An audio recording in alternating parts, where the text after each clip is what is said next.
Now, are you seeing a recovery in your ticket sales? Have you seen a bounce back in demand and in yields?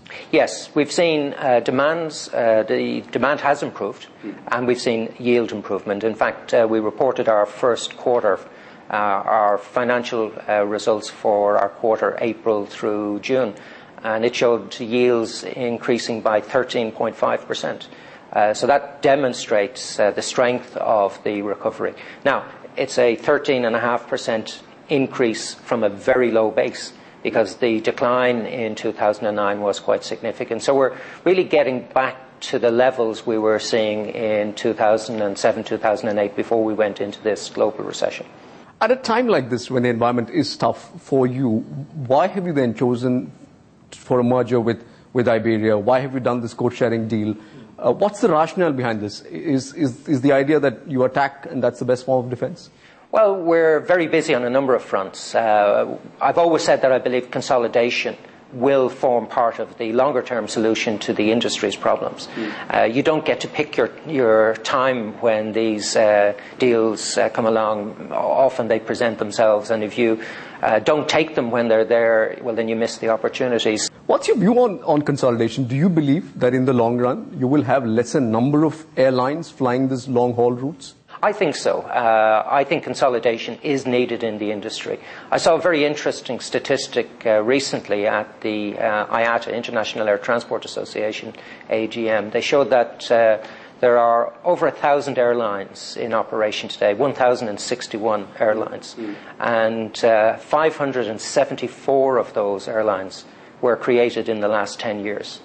Now, in the last 10 years, our industry has lost almost $50 billion. As an industry, we were only profitable in 3 of those 10 years. So that is no way to long-term success and a viable industry. So consolidation will happen. There's no question about that. And we're seeing the pace of consolidation accelerate significantly in the last 2 years. So you're seeing consolidation in the domestic market in the United States. You've seen consolidation within Europe. You're seeing consolidation in Asia. And I think it's only a matter of time before you see genuine cross-border global consolidation. India's national carrier, Air India, is in a financial mess. In fact, the government has appointed several external experts on the board of the company to help them out to put the airline back on track. What would you do if you were running Air India? Well, I think there's got to be real determination to change. It's regrettable to see Air India in a financial crisis again. It's not the first time, so this is not new. But I think there has to be true determination, both at a government level and within the organisation, to change. And there's no question the industry today is very different to the industry of 5 years ago and of 10 years ago. And if you don't change, you get left behind very quickly. And I think Air India has faced increasing competition, not just within the domestic market from the likes of Jet and Kingfisher, but internationally with the arrival of Middle East carriers with a strong presence in India. And that drives the need for radical change, structural change. And that's always very difficult. But if they're serious about addressing these issues, they're going to have to be determined to pursue that course of action. Do you see similarities of legacy of the past problems that Air India faces, similarities with the legacy of past problems that British Airways faces? Yeah. Do you see those? No question. Absolutely no question. At British Airways, we've had to face up to the arrival of very aggressive low-cost competitors in the form of carriers like Ryanair and EasyJet, very, very strong competitors in our short-haul market. And they've radically changed the way consumers look at aviation. They've changed the perception of pricing. They've changed consumer behaviour.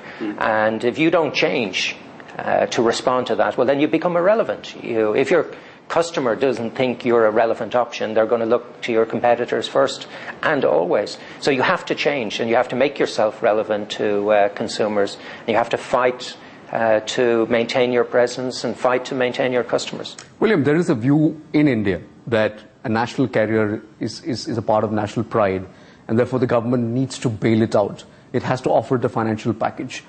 What would your view be? Do you think a government should bail out No. an airline which has been loss-making, which has not been efficient? Would you, for instance, ask for a bailout for British Airways from the government of UK? Absolutely not. And when I ran Aer Lingus in Ireland, it was the national carrier owned by the government. I refused to look for financial assistance from the government because my view is you've got to tackle the fundamental problem within the business. And if you're relying on getting state aid and relying on getting bailout, well, then you're not going to tackle these issues because there's no incentive to tackle the issues.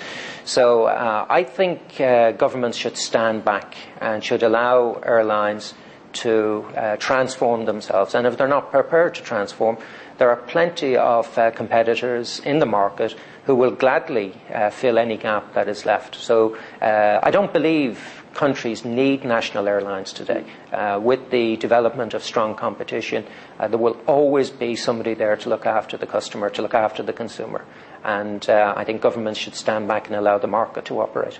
What's your assessment of India as a market, and how does it fit in BA's scheme of things? Would you also be looking at perhaps code-sharing alliances with airlines here? Oh, absolutely. It's a fantastic market. It's a very important market to British Airways.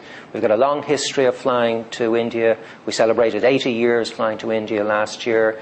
I'm always fascinated when I come here and see what's happening within India, the way the economy is developing. And for us, it's the second biggest international market after the United States. So very important to British Airways. And we're looking to establish better and closer relationships with a carrier here in India. So we're definitely looking to do something, and hopefully we'll be able to do something soon. Who are you talking to? Well, we'll have to wait and see. But it's a great industry here. There is fantastic competition. I took the opportunity flying here today to fly with Kingfisher just to get a view of their product, and it was excellent. I found the service on board very, very good. I was very impressed. So I think the Indian consumer has significantly benefited from the competition between the domestic carriers and from competition with international carriers as well. You've seen almost all airlines play this low-cost, low-frill, low-fare model. Do you think in the long run, given your understanding of the Indian market, that this is the one that's going to deliver returns in the long run? It's a very difficult one. You know, you look at airlines like Air India, Jet and Kingfisher. They've got fantastic brands. Jet and Kingfisher, I think, are recognized as two very high quality brands. I think it's very difficult to provide that full service, high quality service. You know, the 5-star treatment that both Jet and Kingfisher aspire to, and at the same time provide a no-frill service, because the brand becomes confused. The consumer isn't quite clear what they want to achieve. But I think the market will look for low-cost competition, and it will look for full service. I don't think there's a single answer because consumers are looking for very different things. And the great thing about the industry today is there's so much choice.